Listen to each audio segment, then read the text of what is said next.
And we'll go back.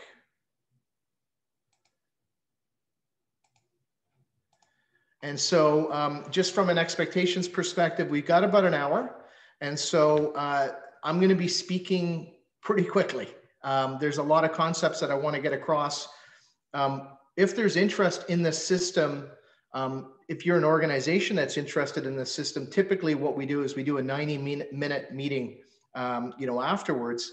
And this 90-minute, I'm going to try and get most of the information from a 90-minute meeting into this 1 hour. And then I'm also going to speak to the opportunities that the pandemic has created for us. So just a little bit on me. Some of you are familiar with me. We got relationships that go way back. Some of you are fairly new, and some of you I haven't met. So my background, I spent about 25 years in the high technology space here in Ottawa, primarily sales and marketing. I've been a VP of sales for 4 different startups. I've seen a number of successful exits with positive outcomes. I've also seen 1 or 2 train wrecks, asset sales, call them what you want.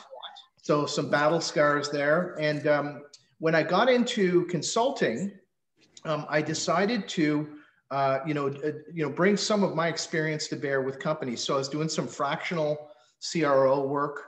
I was doing sort of go-to-market work and continue to do go-to-market work. And there's also some leadership development methodologies that I try and impart to customers. I've got a senior associate with the firm, Mike Morin, who's my dad, who's a leadership development aficionado. So those are the 3 things. So I was doing some virtual CRO work at a company called Healthcraft. So I was coming in about once a week, spending time with their sales leader, mentoring him, working with the CEO and the COO. And they did something that's known as a level 10 meeting. The L10 meeting is a component of EOS. And quite frankly, it was one of the most powerful and effective senior leadership team meetings that I had ever been a part of. And I've been a part of some pretty good companies. And so after that meeting, I simply asked the CEO what that was. He handed me the book. The book is called Traction. And I read this book from cover to cover and very quickly decided that this was a system that I wanted to bring to bear with companies that I was helping. And so, within about a year, I did some implementation across a number of different companies. So a couple of high tech companies, and there's some nuances to high tech, and that's my background that are relevant that I like to bring to bear when I'm talking to companies about EOS. We can get into that either now or later. Some services companies, so a company called Positive Venture Group, a company called Peak Sales Recruiting. I actually didn't implement at Peak Sales. They were running the system, but I come in and I help them with their quarterlies. And then there was an organization, a private equity organization, for lack of a better expression, for agricultural-based companies called Market Maker that I introduced the system to. And they very quickly saw value. And the value that they saw was this common language, this language that they could use for their portfolio companies. And subsequently, I've implemented EOS at Manderley, Arkansas Valley Seeds, and Radius Global Supply. And then just recently, I've taken on a client here in Ottawa, the Cell Phone Center. And what's interesting here is you've got the gamut, right? Like you've got 100 employee tech companies, and you've got 12 employee retail organizations. And this system, while it's not a one size fits all, it does seem to transcend whatever market you're in. And that's kind of cool thing about EOS. So what leads organizations to EOS? A couple things. CEOs and C-levels, they want to remove ambiguity within their organization, and they want to increase accountability.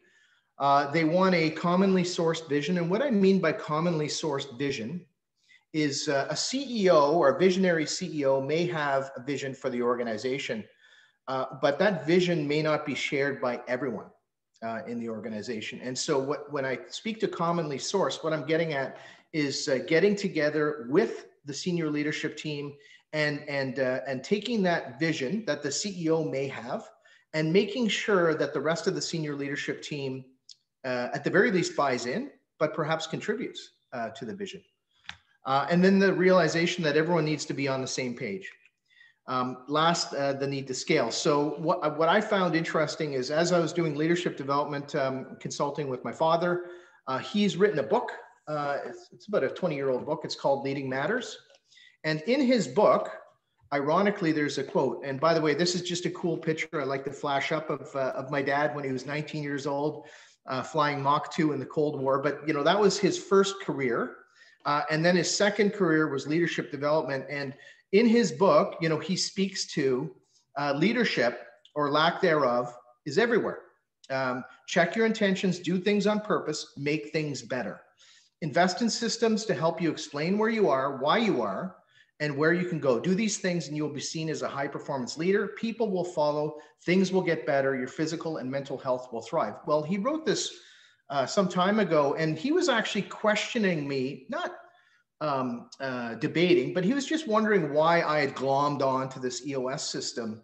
And I was trying to explain to him that it was synonymous with leadership, really. And when I found this quote, I was able to sort of bring that back to him. So I just thought that was a fun story to show you guys. And then, you know, the other reason why folks are led to EOS is sometimes, unfortunately, it's by necessity. So there might be a major organizational falling out or a departure of a key person within your organization, maybe a co-founder. There might be significant disruption vis-a-vis your business model. The board may be asking you questions you can't answer. You may have hit the ceiling, so you may be flat. You know, you're flat for the last 2, 3, 4 years from a revenue perspective or EBITDA perspective. And you may have tried a bunch of point solutions, but nothing is working. So that's what brings folks over. And, you know, why systems? I was a CEO for a couple of years. I took a company that was bleeding cash to cash flow positive.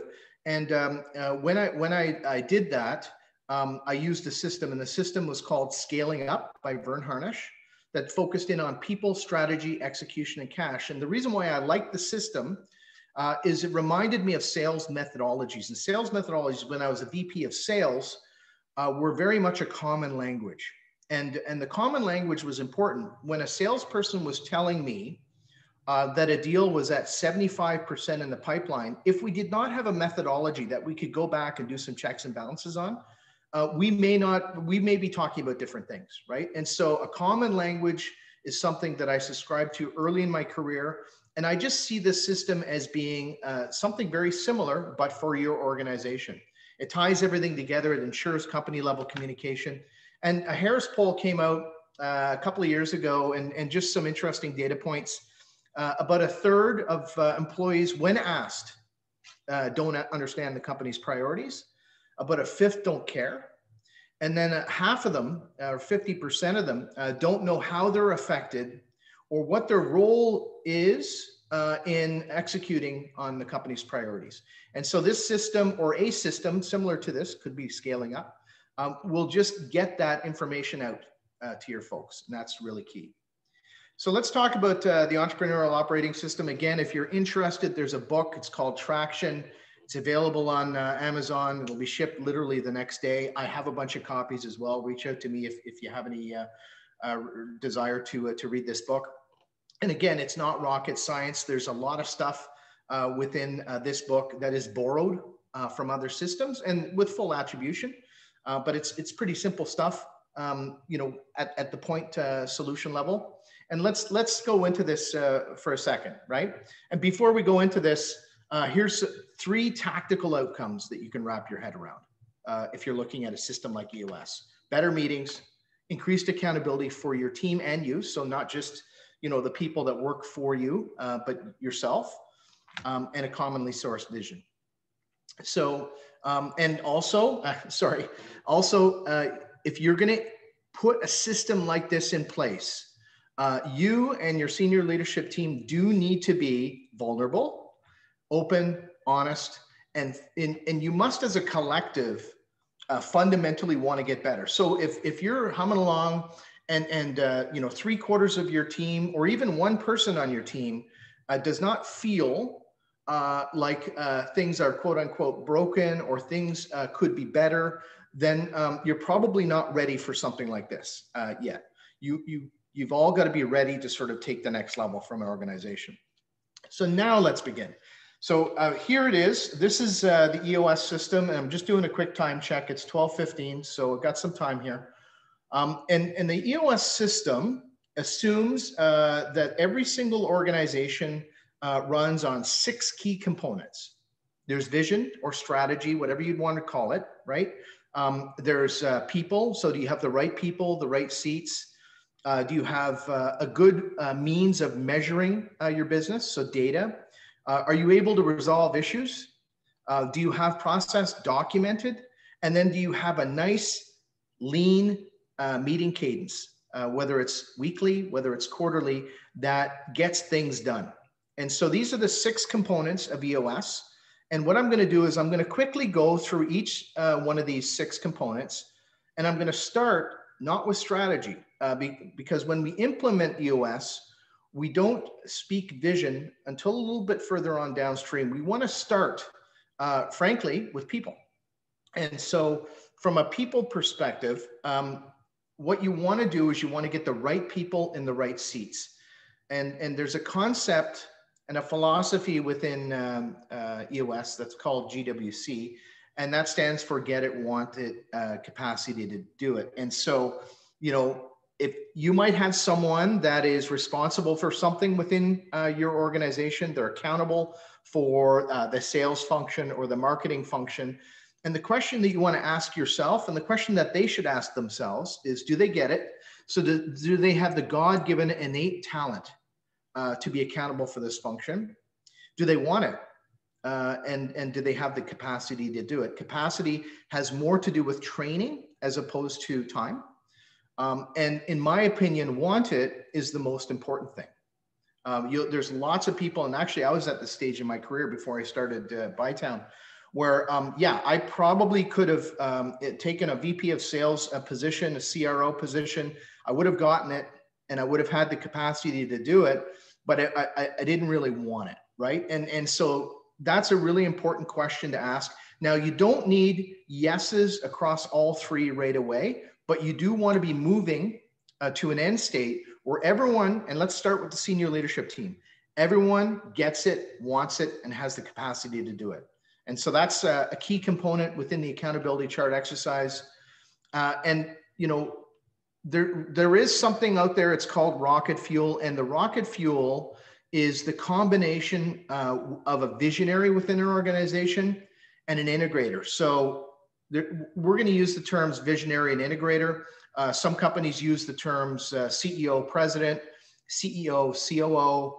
It could be the CEO and maybe even a senior administrative officer or the CFO. But the ideal scenario, but it's not present all the time. The ideal scenario is for the organization to have a visionary. And here are some of the key components of a visionary. So the visionary is usually the founder, but they don't have to be. They are a strategic thinker. They have lots of ideas. Some of those ideas are no good, but they have lots of them. And really just one of those ideas has to stick in order to take the company to the next level. So they've got lots of ideas. They see icebergs. And so that's just a term, right? Where they're always looking out over the horizon, and it's their job to anticipate, you know, when that iceberg is going to show up, so that you can pivot and move away from, you know, change course, if you will. They typically have a pulse on the industry and the target market that you're chasing, and they care deeply about company culture. And so these are not hard and fast, but these are typical attributes of a visionary.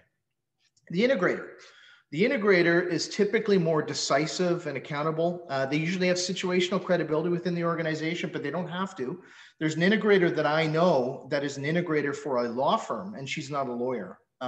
But what she does is she ties all the lawyers together, right? High follow through, adaptable. They're typically the glue leader. They're the problem solver, very persuasive, and sometimes they act as Prozac for the visionary. So all those ideas I was talking about earlier, you know, they're the type of person that sometimes talks to the visionary about pivoting into this particular space that's really crowded or what have you, right? So that's rocket fuel from an accountability chart exercise. And so here's the accountability chart. So what we would do if I were implementing EOS within your organization is we would go through an exercise where we identify the major functions within the organization. And for many companies, not all, It's generally speaking, sales and marketing, operations and finance, but it might be sales and marketing separately. It might be R&D and delivery, and then finance might have components of HR and IT broken out. But what we do is we identify the primary functions within the organization, and really there should be no more than 5 primary functions within your organization. You can get up to 6, maybe 7, but if you get more than 5 primary functions within your organization, you're going to have a span of control challenge. So that's a concept that we go through. We make sure that we've identified as a collective senior leadership team what our primary functions are. And then we identify who the best person is for the integrator position. Now, this person may already be acclaimed and in that seat, but let's go through an exercise where we identify who that person might be, and do they get it? Do they want it? Do they have the capacity to do it? And then let's talk a little bit about the visionary. Do you have a visionary? And if so, who is it? Now, there's some companies that I work with that don't have a visionary.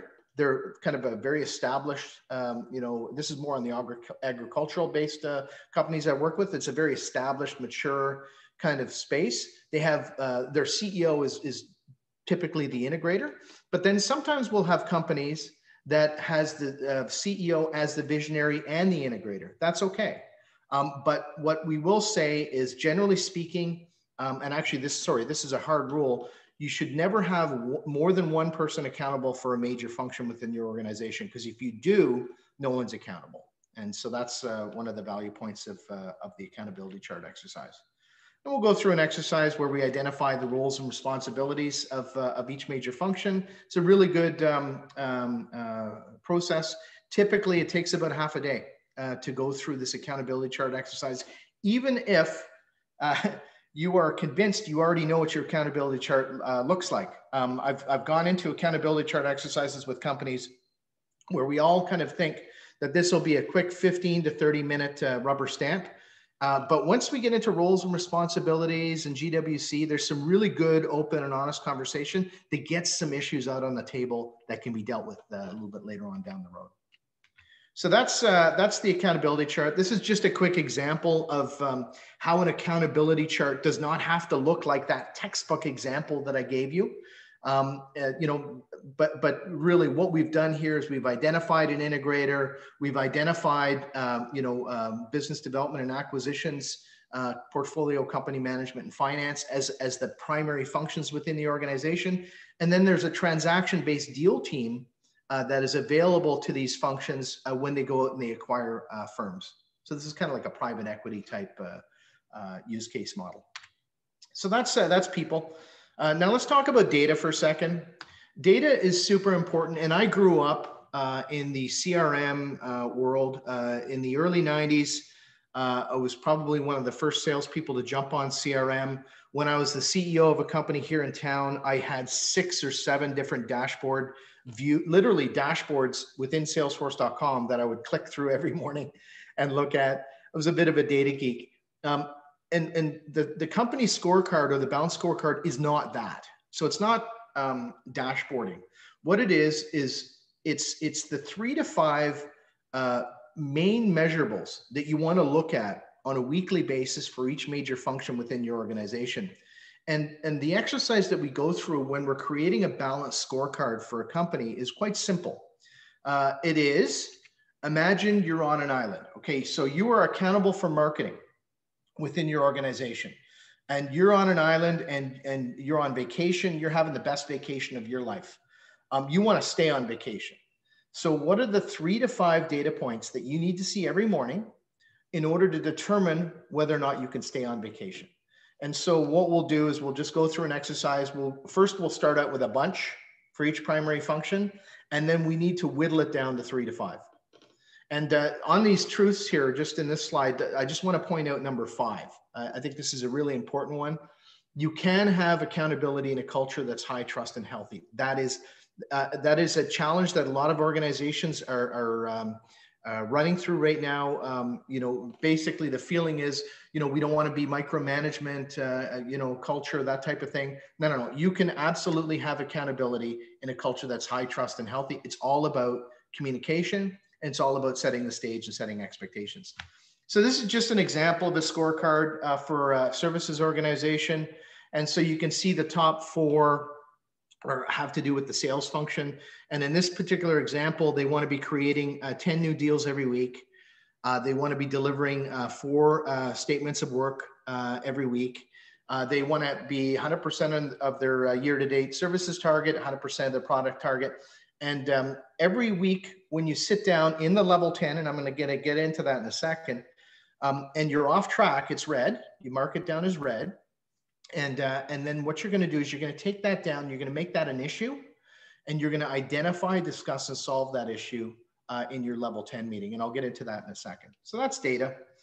Issues, good segue here. So issues is, these are unresolved problems, ideas, or opportunities that you have within the organization. There's a negative connotation sometimes associated with issue, but it also could be an opportunity that you're not executing on. So it might be an acquisition that you're not moving forward on, that you're not giving a priority to. It might be a customer that you're not leveraging additional products within. So really anything that's an issue, what we do is we IDS it. So identify, discuss, and solve.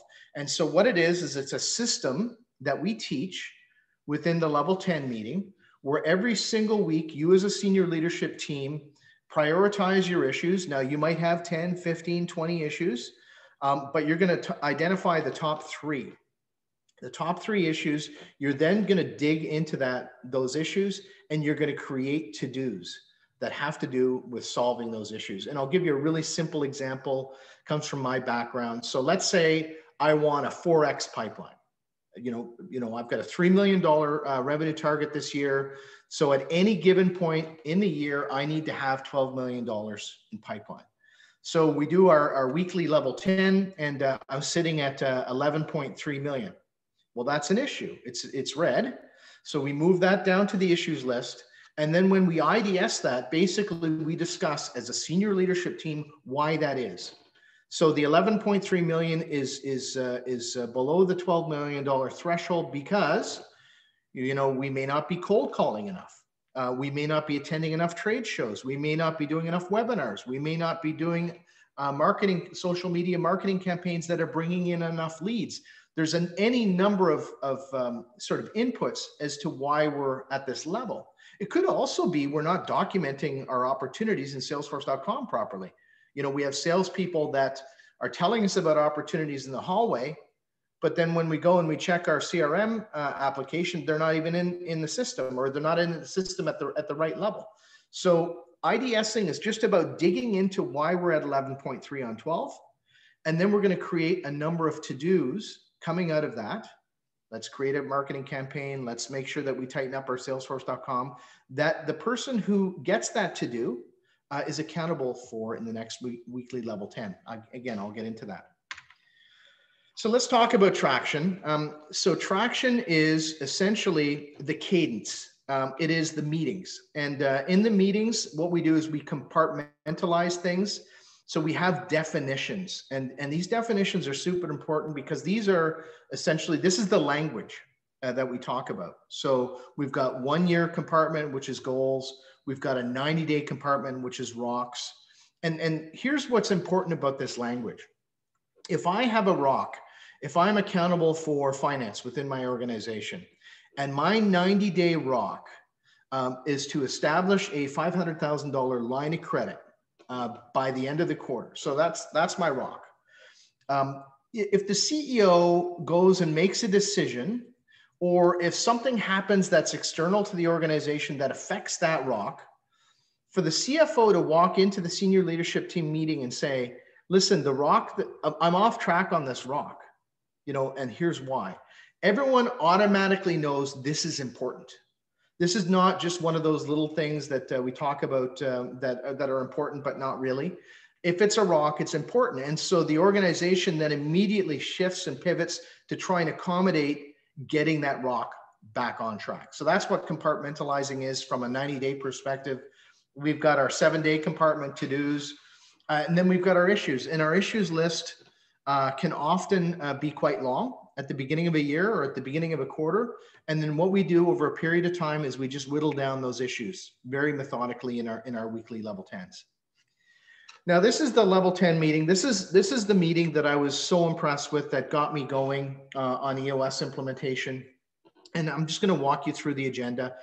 And you know, a couple things to keep in mind. The level 10 meeting is almost a religious thing. So when you pick your level 10 meeting, it's got to be at the same time, same place, same day, same agenda, starts on time, ends on time. And there has to be a feeling within your senior leadership team that nobody misses the L10. I mean, there's really only two reasons. You're on vacation or there's a funeral and it's yours. So those are the two rules. And you know, I'm guilty of this or have been guilty of this in the past, leading sales teams, being a sales rep, where I would always say, hey, listen, I'd love to be in the exec meeting, but I've got to do a presentation with Motorola. What would you prefer, you know, Mr. and Mrs. CEO? Would you prefer me to miss the senior leadership team, or would you like me to do the presentation? And that attitude is just not a good one. I mean, the attitude I should have is I just don't book that hour and a half. That hour and a half is sacred, right? And I book around it. And so that's the culture that you want to get into. Level 10s are again, a quasi-religious kind of approach experience. And so what we do, here's the agenda. There's an icebreaker, and typically an example could be good news, but we switch it up from time to time. Could be something else. Good news is just where everyone around the table in your senior leadership team shares a little bit of personal good news and a little bit of business good news. And we just go around the table, take 5 minutes to do that. And what that does is it gets the person, you know, out of working in the business and just sort of elevating above, right? Sort of switching gears. So we share some good news. And then we go through the scorecard that I showed you. The scorecard would have 3 to 5 data points for each major function within the organization. And whoever's running this meeting literally just goes down the scorecard and asks for input on whether we're on track or off track and what is the number. Now, you may also populate the scorecard in advance, so you're not spending as much time inputting information. But basically, we just go down and where we've got scenarios in place where we're off track.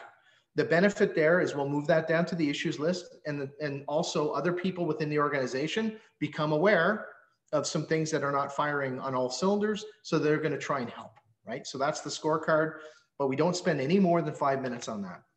We then do a ROC review, and ROCs are our 90-day goals. So everyone, so the corporation will have 3 to 5 90-day goals that are typically owned by the visionary and the integrator, but sometimes it's owned by the person accountable for sales or marketing. It could be actually a sales ROC.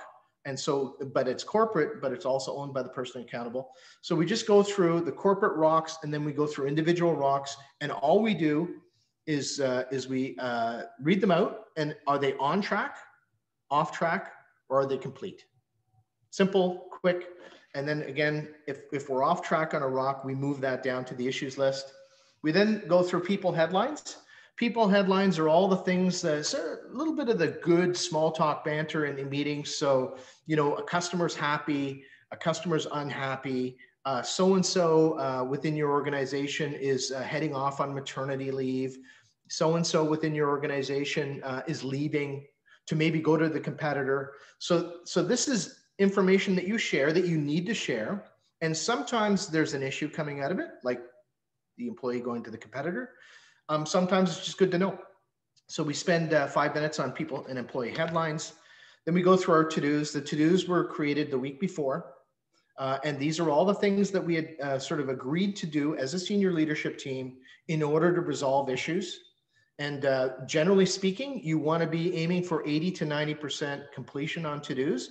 If you're consistently not completing your to-dos, you have 2 issues, 2 problems, if you will. There's either an accountability issue with the person that's owning the to-dos, or you're creating to-dos that are too broad. And so what you got to do is you got to create these to-dos that have a week-long capability to be executed on. That's the to-do list. And then we spend most of our time in the level 10 meeting IDSing. And that's identifying, discussing, and solving. And that's where, you know, it might take 60 minutes to resolve and create action items for just one issue. I mean, that happens on a regular basis, or you might be able to knock 7 off your list. But the ones that remain, you're just going to keep on your list. And you know, over a period of time, you know, the low priority issues that never get to the top of the list, maybe they're not issues, or maybe they go away on their own. But over time, you're going to be getting better and better and better at resolving these issues. And then you conclude, and everyone ranks the meeting on a scale of 1 to 10. And that's where the level 10 meeting comes from. There was a study done, and by the way, EOS has been implemented across 10,000 organizations in North America, actually 100,000 if you include non-formal implementation, and then 10,000 officially sort of formally implemented. But generally speaking, in advance of an EOS implementation, there are 3 questions that we asked. How would you rank your meetings, your senior level meetings on a scale of 1 to 10? How accountable are people within your organization? Scale of 1 to 10. And how clear is your vision within the organization? Scale of 1 to 10. And generally speaking, the senior leadership team meeting score averages about 3.5 to 5. And so what we want to do is we want to take that to a 10. Now, in terms of ranking the meeting, I get asked all the time, well, how do we rank a meeting? Well, here's some criteria. I put this together. It's not hard and fast, but here's some criteria that you can use in order to rank a meeting. And all we're looking for, frankly, as we go around the table, is whoever's running the meeting just wants feedback or needs feedback on how they can make the meeting better next week. And so if we went down a rabbit hole on something that we shouldn't have gone down the rabbit hole on, or if we did something else that we shouldn't have done, at least they're going to get that feedback and they're going to improve upon that next week. So these are just some examples of how you might want to rank the meeting. And another question I get from time to time is who runs the level 10 meeting? And you know, what I would say is, generally speaking, so if you do have a visionary and an integrator, it's often the integrator that's running the level 10 meeting. It's rarely the visionary if you have an integrator, because keep in mind the DNA of a visionary versus an integrator. Sometimes you have someone within your organization that's just really good at cutting people off, very tactful at cutting people off, very process oriented, and they may not actually be part of your SLT. So you might invite them in to come run the meeting, or you might go roundtable and get various members of the executive team running the meeting over a period of time. But those are some options, and typically we work with the organization just to identify who the best person might be. So let's talk about vision. And by the way, I went through some of the sort of tactical nitty-gritty things first. And the reason why I did that is typically when you're implementing EOS, you start with these, you know, the accountability chart. You start with rocks, you start with data, because when you're creating vision a little bit later on, if you don't do that first, and we're talking about a 5-year plan or a 10-year plan or our revenues next year, the CEO will get up and say, okay, we're going to be a $5 million company next year. And then everyone in the room will just kind of shake their head and say, yeah, that sounds great, right? Whereas if you've put a little bit of accountability, if you put a little bit of tactical traction in place, there will be some good, healthy discourse when the CEO makes that comment, and you will get it to the right level where everyone's on the same page. But here's what the vision is. We ask 8 questions, and this is all basic strategy stuff. This is, I would liken this to sort of high school or undergrad strategy versus PhD strategy, but it's all important stuff, right? So first thing that we work with you on is core values. So what are your core values? You might have core values already. We may test those core values and just make sure that they're not aspirational, permission to play, or accidental. And so we identify 3 to 5 core values within your organization. These are the things that you hire, fire, review, and recognize your people on. These are so important to most organizations. So we just make sure we have them down on paper. And when I say paper, it could be electronic. This is the Vision Traction Organizer, or the VTO. And essentially it's a 2-page business plan. And, you know, I've seen business plans, and we've all seen business plans that are multiple pages, books really. But really what we're trying to do here is we're trying to condense everything down to 2 pages. So core values is where we start. We then go through our core focus. So as an organization, what is your company's sweet spot? You want to avoid your shiny objects, right? So you want to focus in on what you do best. Typically, this will come from the leader. But you want to get, again, commonly sourced agreement that this is something that that you're all marching towards and rowing down the river towards in unison. So this is the core focus. Sometimes we get into why statements as well. Simon Sinek's why, and that kind of falls into the core focus component. Then we get into 10-year targets. So what's your big, hairy, audacious goal? And the favorite story that I like to talk to here is, and I'm not sure if Andrew Waitman's on this call, he was registered. But when I sat down with Andrew Waitman years ago to talk to him about a company called TrialStat, he looked at me and he said, well, we want to be Salesforce.com for clinical trials. And for me, I immediately understood it. Now the company that I joined, TrialStat, at the time was, I think, a 20-employee company and was nowhere near Salesforce.com. But I immediately understood what the big, hairy, audacious goal of this organization was. And I was able to rally around it, get excited by it. And really everything I did, I ended up becoming the VP of sales of this company. Everything I did was with that vision in mind. And so having a big, hairy, audacious goal that may or may not be super realistic, but at least it's within the realm of the possible, is an exercise that we'll go through, and it'll depend. And this is one of the nuances here on tech versus traditional. If you're a traditional organization, this 10-year target could be as far as 30 years out. If you're a tech organization, 5 years is a lifetime, right? And so we'll modify that based on your organization. Marketing strategy is essentially your list. It starts with a list. You need to have a list of who your best fit customer is.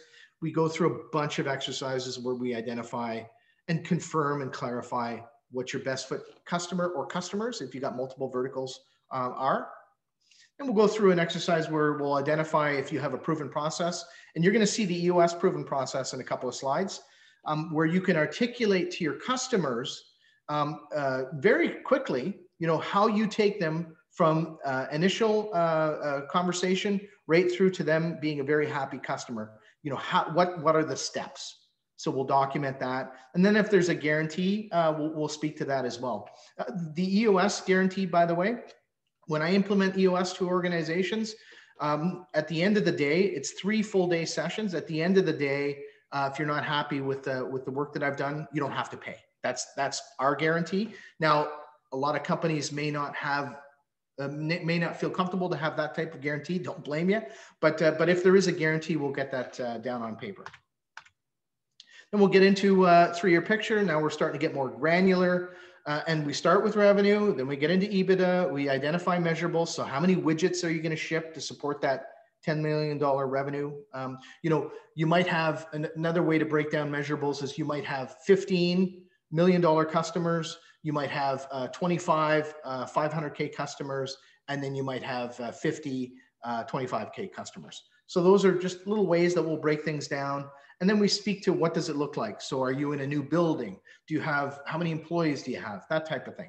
So we'll just get that all out on the whiteboard or on the electronic whiteboard with COVID today, and make sure that it's documented. Then we start getting into traction. So next step, 1-year plan. So bringing it to the here and now, what are our specific goals? And these goals, these 1-year goals, can feed our rocks, our 90-day goals. So that's an exercise that we'll go through. And then we'll go through rocks. And rocks is really, really important concept within EOS, where everyone on the senior leadership team and trickling it down has 90-day goals. And those could be sales specific, like they could be numbers. They could be finance specific. They could be NPS specific. What you want to do is you want to identify some things that are SMART, specific, measurable, activity related, relevant, and time bound, and then get everyone to agree and get those onto paper. And then we have our issues list, which again is a list that gets bigger and smaller as we progress as an organization. Process is the last thing that I'll speak to. Just doing a quick time check here. It's 12:44. So the last thing that we do is we make sure that we identify the key processes that you have within your organization. It could be a hiring process. It could be an onboarding process, marketing process, you name it. By the way, I go back and forth between process and process because I did so much business in the States. I even forget which one is American and which one's Canadian. But anyways, it's really important to get your process out onto paper, and it really helps you scale, and it helps you deal with from a fault tolerance perspective when people move on. Heaven forbid you have to lay people off. You need to know what it is that they do, right? And my story there is when I was running an organization that was bleeding cash that I referred to earlier. I had a couple of people within my organization that I just didn't know what they did, except I knew it was important. And I really couldn't make a change there. And I was kind of handcuffed. Job security, I suppose, for them, but just not a great way to run your business. And so, let's document the main, processes within your organization. So that's the EOS model. I've literally just ran you through this thing in about 35, 40 minutes. Now I want to speak to something that I promised at the beginning or when I was marketing this webinar, and that's, how have things changed, in the last little bit. So if we take a look at implementing the EOS process, here's if I were to implement EOS within your organization, here's what is done. So the very first thing that we do is we have what's known as a 90-minute meeting. And that is a meeting with you and your executive team where I socialize the concepts that I've just socialized with you now. And what needs to happen after this meeting is a cooling off period occurs where the CEO gets together with their leaders and they just vet and validate whether or not this is something that the organization wants to undertake. So that's the 90-minute meeting. It's non-billable. And then if we get into implementation, typically, and this is traditional, right? So we would do one full day of the focus day. And in the focus day, we cover off on the accountability chart. We set 90-day goals for everyone within the organization. We teach the meeting pulse and go through the meeting pulse a couple times, and we develop a scorecard. That's a full day. Again, pre-COVID, I would be in a boardroom with whiteboards and markers, and there'd be lots of good information flowing.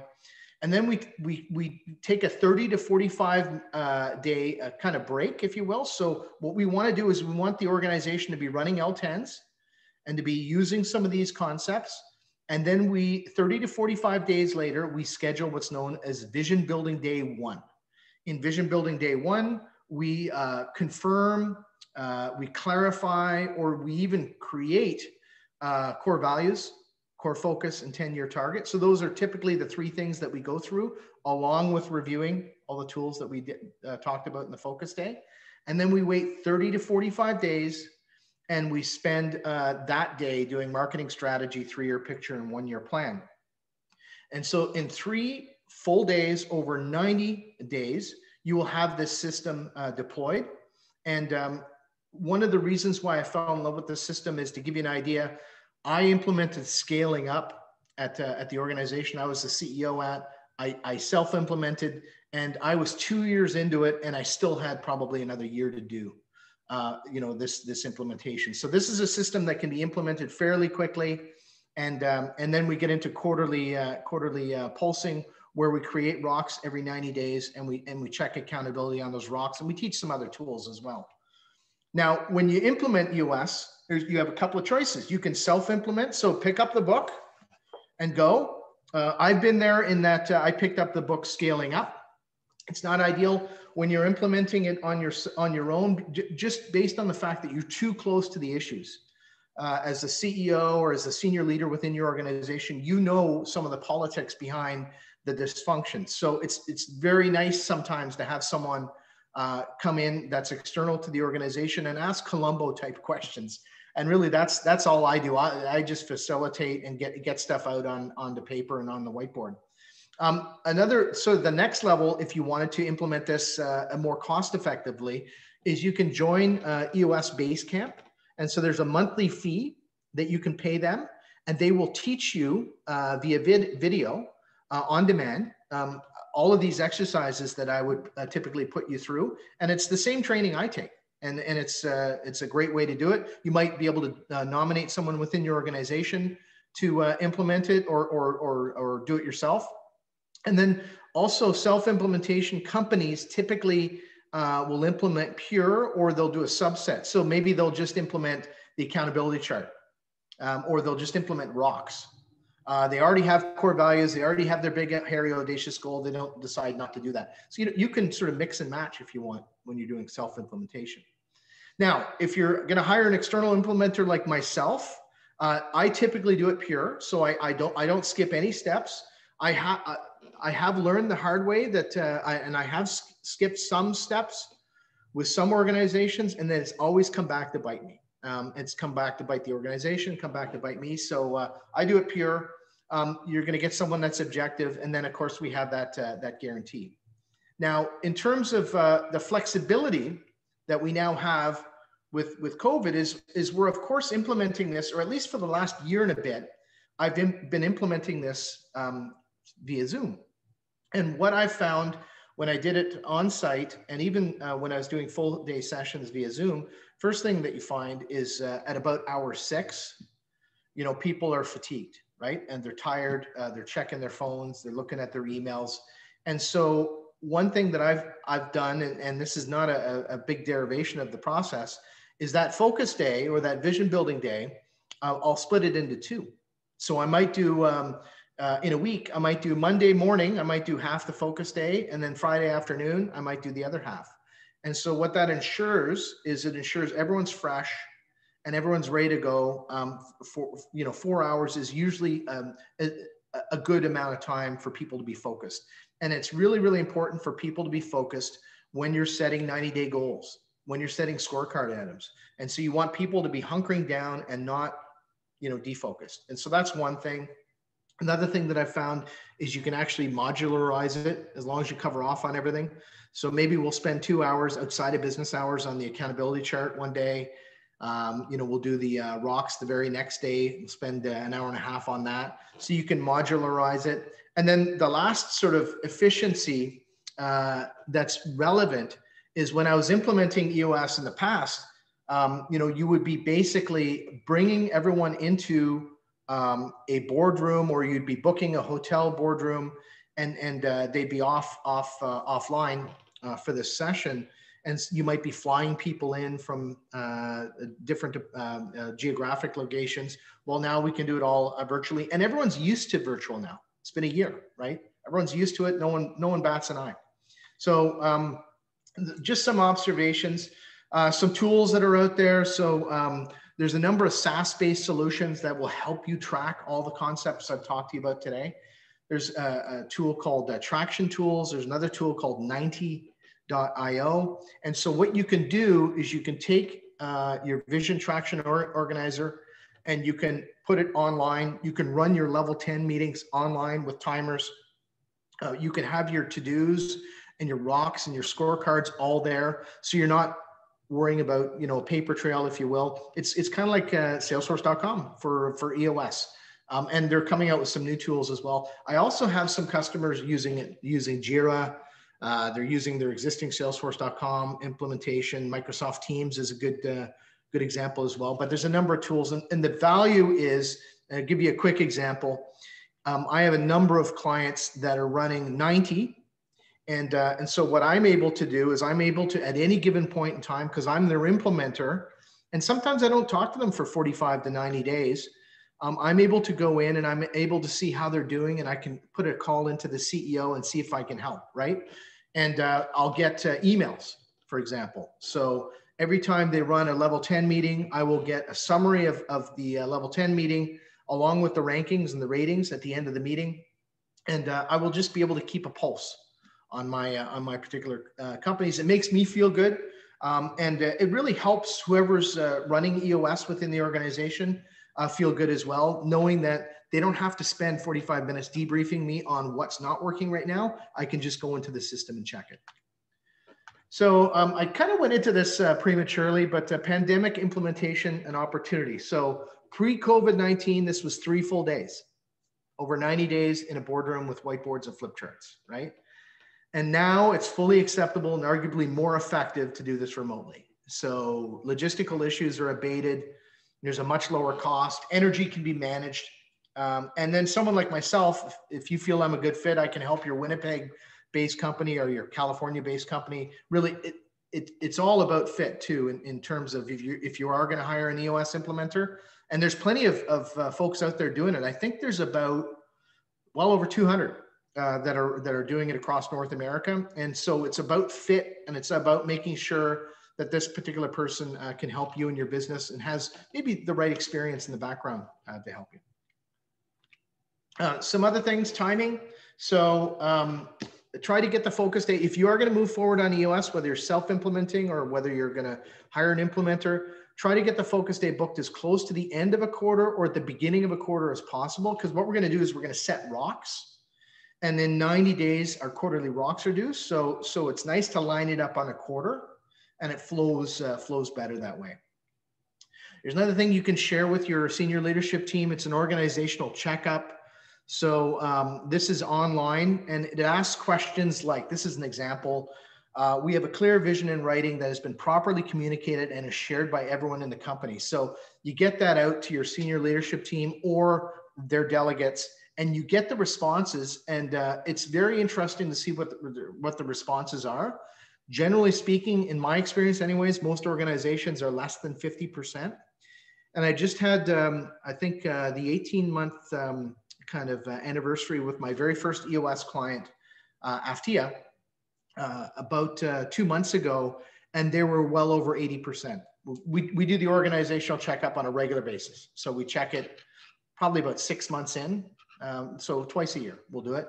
And we'll just chart it. We'll just see how we're doing. Are we improving? Are we taking a step back? So let's just address any issues that pop up. And then what's cool about this too is if you're scoring high on data, but not on scoring high on vision, then you know where you can spend some time. So what's the call to action? They say you should have one. I don't really. This is informational. Read the book if you're interested. Do the checkup. Reach out to me if you have any questions.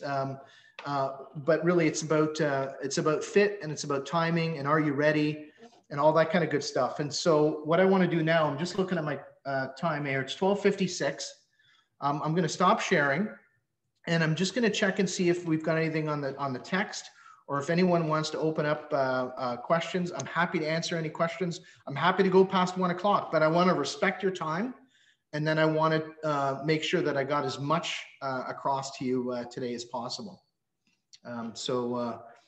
The floor is open, and then also feel free to drop off if you're ready to move on with your day.